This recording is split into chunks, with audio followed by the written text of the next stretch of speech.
तो आप कब से हैं राजनीति में? मैं राजनीति में स्टूडेंट लाइफ से हूँ, क्योंकि मैं अपनी यूनिवर्सिटी में प्रेसिडेंट था ट्वाइस। और जिस साल मैं यूनिवर्सिटी छोड़ रहा था तभी मुझे चरण सिंह जी ने बुलाया, और चरण सिंह जी के तब 30 MLA छोड़ गए थे। किस साल की बात है? ये दैट इज 1973। तो उन्होंने कहा सतपाल देखो बेईमान, मैंने पार्टी बनाई थी किसानों की, मुझे छोड़ गए। मेरा हाथ पकड़ के उन्होंने बड़ा इमोशनल होकर कहा कि तुम इस पार्टी को संभालो, किसानों की पार्टी है, और किसी से बात मत करो। अभी जाके मेरी मीटिंग है शाम को 5 बजे जिम खाना में, उससे पहले अनाउंस कर दो तुम मेरे साथ हो, और किसी से मत मशवरा। जैसे उन्होंने कहा था वैसे ही किया, और नेक्स्ट डे आ गया कि मैं उनके साथ हूँ। उन्होंने सारी पार्टी मुझे सौंप दी, जनरल सेक्रेटरी बना दिया।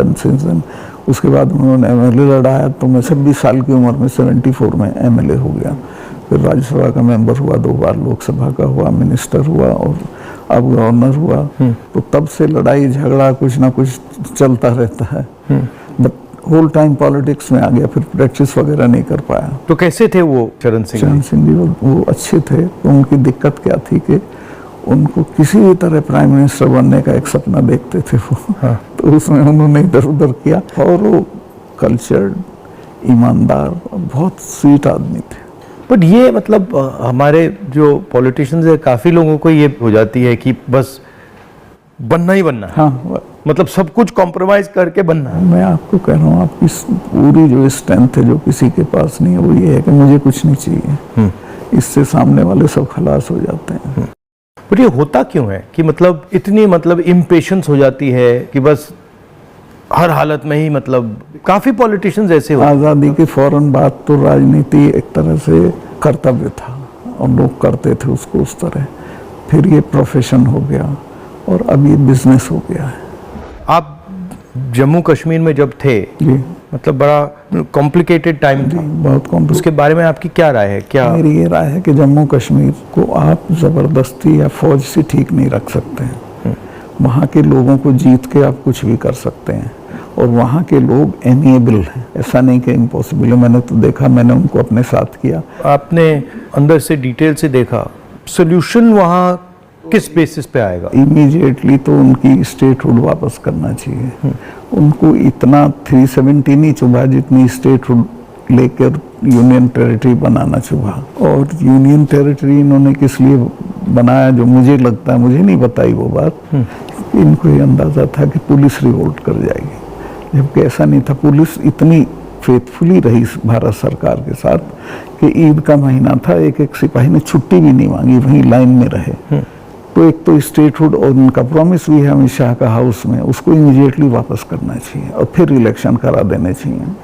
बट जब मैं जम्मू गया, ये जम्मू के लोगों को भी ये लगता है कि हमारा मतलब स्टेटहुड ले लिया। हाँ, उससे तो वो भी खुश नहीं है। सबसे ज्यादा कोई चीज चुभी है। तो ये मतलब कर क्यों नहीं रहे इसको? पता नहीं, मेरी बात हुई, मैंने कहा वापस कराइए, तो बोला कह दिया होगा, क्या जरूरी है वापस कराना, चल तो रहा है सब ठीक। कहाँ ठीक चला, सारी इंसर्जेंसी वापस आ गई है, टेररिस्ट एक्टिव हो गए। अब तो काफी घटनाएं हो रही हैं। अब तो जगह जगह हो रही हैं। राजौरी में रोज होता है, ऊपर कश्मीर वैली में रोज कुछ ना कुछ होता है। आपकी क्या राय है उसके बारे में, पुलवामा के बारे में? पुलवामा के बारे में मैं ये तो नहीं कहता इन्होंने कराया, बट पुलवामा में इन्होंने उसको इग्नोर किया और पॉलिटिकल इस्तेमाल किया अपने लिए। क्योंकि उसमें इनकी स्पीचेस हैं जिसमें ये कहता है कि जब वोट देने जाओ तो पुलवामा की शहादत को याद रखना। जैसे ही मैंने पुलवामा के बारे में सुना, मुझे पता लगा कि हमारे जो शहीद हैं एयरपोर्ट आ रहे हैं जी, तो मैं सीधा एयरपोर्ट गया। हमारी सिक्योरिटी वालों ने मुझे कहा कि नहीं नहीं नहीं आप मत जाइए, मगर मैंने कहा मैं जा रहा हूँ। तो मैं एयरपोर्ट में चला गया, और एयरपोर्ट में उस टाइम मुझे कमरे में बंद कर दिया, और मुझे कहा कि देखिए आप कमरे से नहीं निकल सकते। मैंने कहा मतलब? तो उधर वो सब शहीद आए थे, वहाँ पे आर्मी के लोग थे, प्रधानमंत्री आ रहे थे, और मुझे मतलब लिटरली चाबी से बंद किया कि आप बाहर नहीं जा सकते। मैंने सिक्योरिटी वालों से बोला ये मतलब ऐसे कैसे कर सकते हैं, और फिर लड़के मैं वहाँ से निकला। तो मुझे लग रहा था कि एक पूरा वहाँ पे शो सा क्रिएट हो रहा था। हाँ, वो था ही। वो प्रधानमंत्री को श्रीनगर जाना चाहिए था, राजनाथ सिंह आए थे, मैं था, हम लोगों ने श्रद्धांजलि दी थी। प्रधानमंत्री को उसी दिन जाना चाहिए था। नहीं, मगर मुझे उसमें क्या शौक लगा कि ऐसे लग रहा था कि एक कोई बड़ा इवेंट सा हो रहा है ना, इसके लिए और वहाँ पे प्रधानमंत्री आए हैं और ये पूरा मतलब जैसे देश को दिखा रहे हैं कि भैया देखो, काफ़ी डिस्टेस्टफुल सा था। जिस दिन ये हुआ तो ये नेशनल कॉर्बेट पार्क में शूटिंग करा रहा था अपनी, तो ये अवेलेबल, मैंने 3-4 बार कोशिश की, मिला ही नहीं मुझको। 5 या 6 बजे इसका फ़ोन आया, हाँ सतपाल भाई क्या हुआ? मैं कहा हमारे इतने लोग मर गए हैं और हमारी गलती से मरे हैं। तो बोला नहीं चुप रहना, अभी कुछ नहीं बोलना इस पर। फिर 1 घंटे बाद ये डोभाल जो मेरा क्लास फेलो रहा लॉ में मेरठ में, तो इसका फ़ोन आया, सतपाल भाई आप बोल दी। मैं 2 चैनल को बोल चुका था ये बात, तो मैं कहा नहीं कुछ नहीं बोलना है इस पर। मैं कहा ठीक है, मैं समझा कुछ जांच वाँच कराएंगे, उस पर असर पड़ेगा। कुछ भी नहीं। तीसरे दिन इनका आ गया कि ये पुलवामा की शहादत को याद रखो और अब हम बालाकोट करेंगे, ये करेंगे, वो करेंगे। और अभी तक उसमें कुछ नहीं हुआ? कुछ नहीं, करना भी नहीं है इसको। पुलवामा के शहीद जिस तरह हुए थे इसलिए हुए कि उन्होंने 5 एयरक्राफ्ट मांगे थे। अगर वो मेरे से मांग लेते तो मैं इमीडिएटली कर देता। मैं तो वहाँ स्टूडेंट्स जब जम्मू में फंस जाते थे वर्ष में, उनको एयरक्राफ्ट से, क्योंकि दिल्ली में एयरक्राफ्ट इमीडिएटली मिलता है किराए पे। 4 महीने तक एप्लीकेशन उनकी पड़ी रही होम मिनिस्ट्री में और 4 महीने बाद वो खारिज कर दी कि नहीं देंगे। तब वो सड़क से चले। इतना बड़ा, मतलब 4 महीने के लिए वो चले ही नहीं? चले ही नहीं इसलिए कि वो सड़क से चलना बिल्कुल इनसिक्योर होता है, वो उनके उसमें नहीं है सिस्टम में। 5 जहाज मांगे थे उन्होंने, वो नहीं दिए। 4 महीने तक लटकाए रखे। और तो 4 महीने के लिए क्या होल्ड पे थे? क्या होल्ड पे थे? सब मेरे सामने नहीं आई। अगर मेरे सामने आई होती तो मैं उसमें कुछ करता। That was between CRP and home ministry. लेकिन ये थी कि अटैक हो सकता है। इसके अलावा वो जो गाड़ी टकराई थी वो 10 दिन से घूम रही थी वहाँ, पूरा आप समझिए कि भरी हुई विस्फोटक से। वो कैसे, मतलब इतना एक्सप्लोसिवली कैसे, मतलब ऐसे घूम रही थी? सिस्टम नहीं था ठीक से। और जब मैं गया हूँ फिर पुलवामा होने के बाद, तो जो 10 किलोमीटर का स्ट्रेच है उसमें लगभग 8-10 लिंक रोड मिलती हैं। एक भी सैनिटाइज नहीं थी उस दिन। बल्कि हम तो जब अपनी पुलिस को भेजते थे कश्मीर की, तो पूरी रोड पे सिविल ट्रैफिक बिल्कुल रोक देते थे, सैनिटाइज कर देते थे, तब भेजते थे। ना हाईवे सैनिटाइज था ना वो लिंक रोड। और लिंक रोड जहाँ हाईवे में मिलती है वहाँ रिवाज ये है कि वहाँ एक जिप्सी खड़ी होनी चाहिए जो उसे रोक दे कि नहीं भैया काफिला चला जाए सीआरपी का, तब जाना। ब्लॉक कर कुछ नहीं था, there was nothing like that. तो जब आप वहाँ गए, जैसे पॉलिटिक्स में हम ऐसी घटनाओं में जाते हैं, तो जब हम कहीं पहले पहुँचते हैं, कोई माइंड में कोई फीलिंग आती है, तो इसमें आपकी क्या फीलिंग आई थी जब आप पहली बार वहाँ गए? आप मेरा यकीन करेंगे, आई वॉज इन टीयर्स। और मैंने इसको फ़ोन किया, मुझे नहीं मिला। जब 5 बजे मेरी बात हुई तो मैंने कहा हमारी गलती से हुआ ये। तो बोला नहीं इस पर आपको चुप रहना है। मैं चाहता था कि कुछ सर इसमें कटने चाहिए जिनकी जिम्मेवारी थी। कुछ भी नहीं, किसी का नहीं, कुछ नहीं हुआ। उसको इलेक्शन के लिए यूज़ करना चाहते थे कि ये पाकिस्तान ने किया, हमारे जवान मारे और अब हम हराएंगे। भारत जोड़ो यात्रा में हम वहीं से निकले, एक्चुअली साइट से निकले, पुलवामा से। तो मुझे ये लग रहा था कि जो आपने बोला कि ऐसी जगह पे, स्ट्रेटेजिक जगह पे इतना एक्सप्लोसिव कहाँ से आ गया, कैसे आया, वो मेरे दिमाग में क्वेश्चन था। सारा पाकिस्तान से आया था, बट इतना 600-300 किलो। हाँ, ये बॉर्डर तो हमारा पोरस है और ये इतना एक्सप्लोसिव इंडिजिनसली प्रोक्योर करते तो वो बात फैल जाती। ये 10-12 क्विंटल तो आया हुआ था, उसमें से ये गाड़ी पूरी भरी थी एक्सप्लोसिव से। और बताया मुझे जब मैं गया कि साहब ये तो 10-12 दिन से घूम रही थी गाड़ी। जो गाड़ी चला रहा था उसका भी, मालिक का, दोनों का टेररिस्ट रिकॉर्ड था। दोनों कई बार गिरफ्तार हो लिए थे, फिर छूट गए थे, फिर गिरफ्तार हुए थे, फिर छूट गए थे। अच्छा, तो उन पे कोई निगाह नहीं थी इंटेलिजेंस एजेंसीज की। यहाँ मीडिया में, मतलब मैं देख रहा था, यहाँ पे इतना बड़ा कास्ट सेंसस का मुद्दा है, बट अब आजकल बस इजराइल। कास्ट सेंसस को नहीं दिखा। मतलब जो, चाहे वो अदानी हो, चाहे वो कास्ट सेंसस हो, जो ज़रूरी बातें हैं उसका कुछ नहीं होगा, मगर इजराइल हो, बॉलीवुड हो, क्रिकेट हो, उस पर चलते जाएंगे। अदानी तो आपने इसके चिपका दिया, वो तो छूटेगा नहीं। गांव-गांव चला गया अदानी का। और लोग ये कहते हैं अदानी के यहाँ इसी का रुपया है। हाँ, वो 20,000 का आपने उठाया था, 20,000 को इतना बड़ा इन्वेस्टमेंट कहाँ से आएगा? कल ही एक स्टोरी आई है कि ये कोयले के प्राइस इन्फ्लेट कर रहा है। वहाँ से इंडोनेशिया से कोयला नाव में जाता है और यहाँ पहुँचते उसकी प्राइस इन्फ्लेट हो जाती है और फिर लोगों को बिजली के लिए ज़्यादा रेट देना पड़ता है, मगर वो भी मीडिया ने कहीं नहीं उठाया। मुझे खबर ये दी गई कि जिस दिन मैं ये करण थापर का इंटरव्यू किया, इन्होंने बुला के सब चैनल्स को कहा कि खबरदार कोई रिपोर्टिंग नहीं होगी, और अतीक अहमद का केस हो गया और उसको 10 दिन तक हेडलाइन। जब मैंने वो देखा, मैंने अपनी बहन से कहा कि ये जो आपने पुलवामा की बात की है, इसके कारण ये किया गया है, हाँ, टोटल डिस्ट्रैक्ट करने के लिए। मैंने नोटिस किया जब आपने पुलवामा की बात की तो ये सब डर गए थे, लेकिन अतीक अहमद ने उसको 10 दिन तक खत्म कर दिया, ओवरशैडो कर दिया। बिल्कुल। भारत जोड़ो यात्रा में मुझे एक बात समझ आई कि कितना भी मीडिया पे कंट्रोल हो, अगर आदमी डायरेक्ट जनता के पास जाता है हाँ तो फिर कोई नहीं, तो नहीं चलता। जनता ओनली आंसर है, जनता के पास जाना। और अगर आप जनता के पास जाते हैं तो बहुत जल्दी जनता को बात समझ आ जाती है, वो टाइम नहीं लगता। नहीं, जनता तो अवेयर है देश में, ऐसा नहीं उन्हें मालूम नहीं है, बट उन पे कोई प्लेटफॉर्म नहीं है, कहाँ कहें, किसको कहें। उनके रिप्रेजेंटेटिव भी ऐसे ही गए गुजरे हैं सब। पहले मैंने पार्लियामेंट में स्पीच दी कास्ट सेंसस के बारे में। जब मैं इसकी रिसर्च कर रहा था, मैंने देखा कि हमारे सब इंस्टीट्यूशंस में, चाहे वो मीडिया हो, ब्यूरोक्रेसी हो, जो ओबीसी वर्ग है, जो दलित वर्ग है, जो ट्राइबल वर्ग है, उनका कोई रिप्रेजेंटेशन नहीं है। मतलब आप बिलीव नहीं कर सकते, मीडिया में चाहे आप सबसे बड़े मीडिया हाउसेस देख लीजिए या सारे जो एंकर्स हैं, सारे रिपोर्टर्स देख लीजिए, इसमें एक ओबीसी नहीं है, एक दलित नहीं है, एक ट्राइबल नहीं है। इसके बारे में आपकी क्या राय है? नहीं, मैं तो चूँकि लोहियाइट रहा हूँ, तो लोहिया ने एक बार कहा था कि मुझे कमेटी बनानी थी गोवा की आज़ादी की, तो मैं जब भी कमेटी बनाऊँ उसमें 48% अपर कास्ट आ जाते थे, नाम मांगूं तो भी वही आते थे। तो ये सिस्टम बन गया यहाँ का। इसको चेंज करने का आपकी राय क्या है? एक तो इसको कंपलसरी करना पड़ेगा, भाई इतने % हो, जैसे नौकरियों में हो गया उस तरह से, और दूसरे उन वर्गों में थोड़ा चेतना बढ़ानी पड़ेगी, भाई तुम इन पेशों में आओ। बट इसमें इंटरेस्टिंग बात यह है कि जो स्थिति है एक्चुअली इंस्टीट्यूशनल स्ट्रक्चर में हिंदुस्तान में, उसके डिटेल्स ओबीसी वर्ग को भी नहीं मालूम, दलित वर्ग को भी नहीं मालूम। आपने थोड़ा, मतलब मैंने तो थोड़ा सा छुआ है, बट एक्चुअली किसी को नहीं मालूम, पता ही नहीं है। सही कह रहे हैं। क्यों? क्योंकि पूरा जो इंफॉर्मेशन का सिस्टम है उसमें कोई ओबीसी नहीं है, कोई दलित नहीं, कोई वो ट्राइबल, भी उन्हीं के हाथ में है। तो एक प्रकार से लाउड स्पीकर ऑन कर देते हैं और इतना लाउड करते हैं कि कोई कुछ बोल नहीं सकता है। जैसे आपने पुलवामा की बात की, कास्ट सेंसस की बात की, अदानी की बात की, बस loud speaker, Modi ji loud speaker on कर देते हैं और जितना चिल्लाना चाहो चिल्लाओ, कुछ नहीं होता।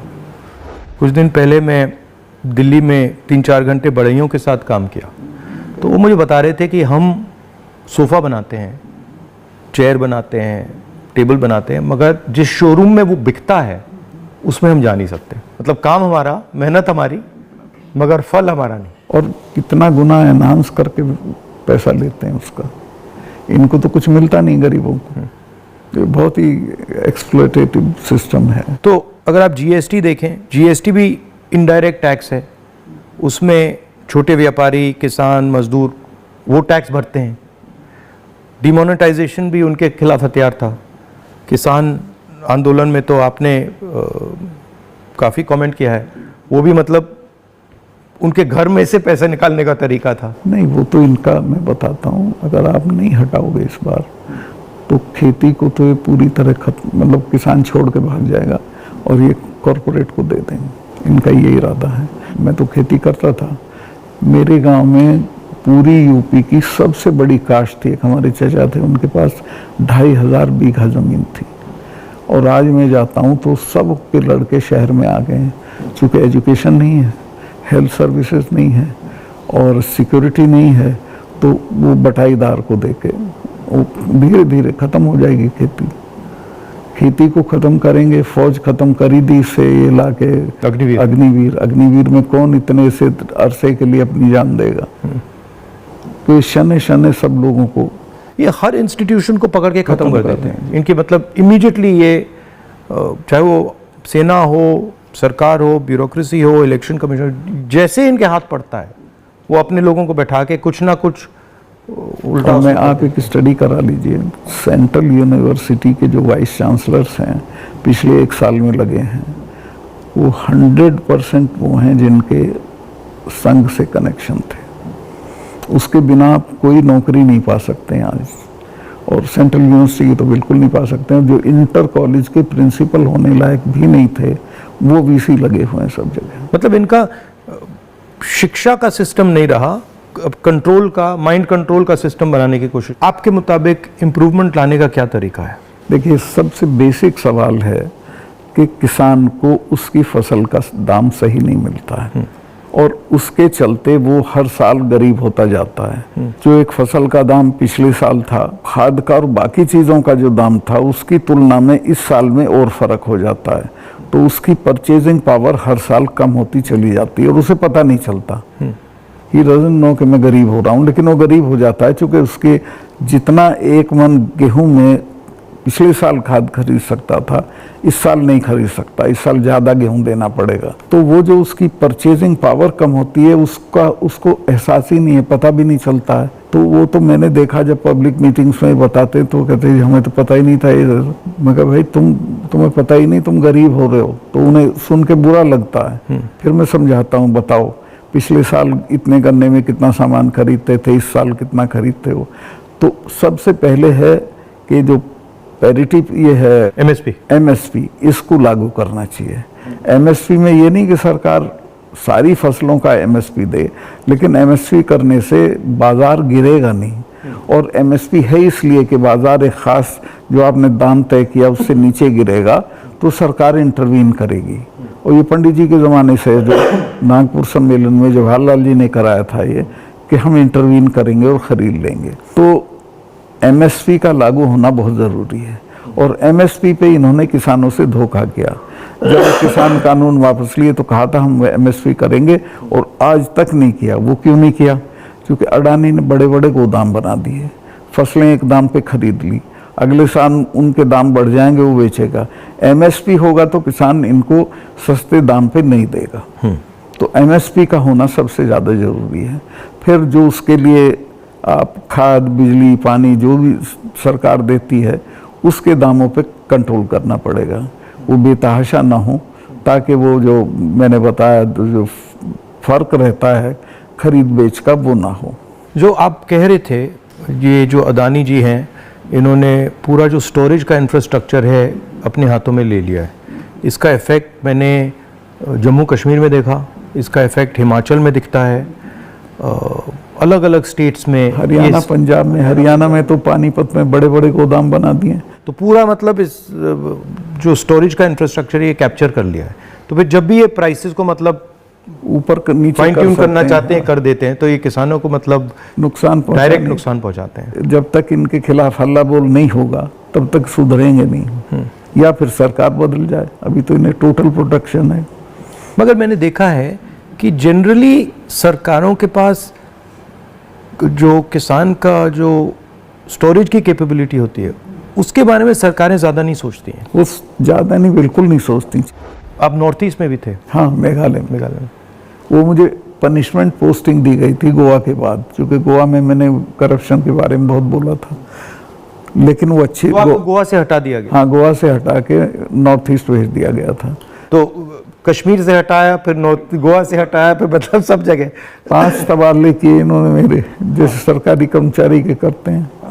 तो नॉर्थ ईस्ट बेटर था, वहाँ 12 जिले थे, गोवा में 2 जिले थे। और मेघालय बहुत अच्छी जगह है, कोई झगड़े टंटे की नहीं है, रिलैक्स लोग हैं। जी हाँ, रिलैक्स अच्छे लोग हैं। संगमा साहब का लड़का चीफ मिनिस्टर था, तो उससे बहुत बढ़िया रिलेशनशिप रही, कोई दिक्कत नहीं हुई मुझे। तो मणिपुर के बारे में क्या राय है आपकी? वहाँ मतलब पूरा फेल्योर है सरकार की। चीफ मिनिस्टर जा नहीं सकता, कुछ कर नहीं सकता, लेकिन उसको अभी तक हटा नहीं रहे हैं। ये जम्मू एंड कश्मीर का भी ऐसे ही प्रयोग करते हैं, पंजाब का भी ऐसे ही प्रयोग करते हैं, मणिपुर का भी ऐसे ही प्रयोग करते हैं। मैं गया मणिपुर में, वहाँ जो आप कह रहे हैं बिल्कुल सही है, वहाँ कोई कंट्रोल नहीं था। पूरी क्राउड निकल आई थी। आप कोई कंट्रोल ही नहीं था, मतलब बिल्कुल एक स्टेट बचा ही नहीं है, 2 स्टेट बन गए हैं, एक इस तरफ दूसरा दूसरी तरफ। नॉर्थ ईस्ट सेटल्ड था, इन्होंने डिस्टर्ब कर दिया। सब जगह ये कुछ ना कुछ मतलब अपना करते रहते हैं। और 6 महीने की बात है, मैं लिख के दे रहा हूँ, बिल्कुल नहीं आएंगे पावर में। नहीं, एक्चुअली अगर ज़मीन पे जाएं तो बहुत नफरत है लोगों को, बहुत शदीद, पूछिए मत आप।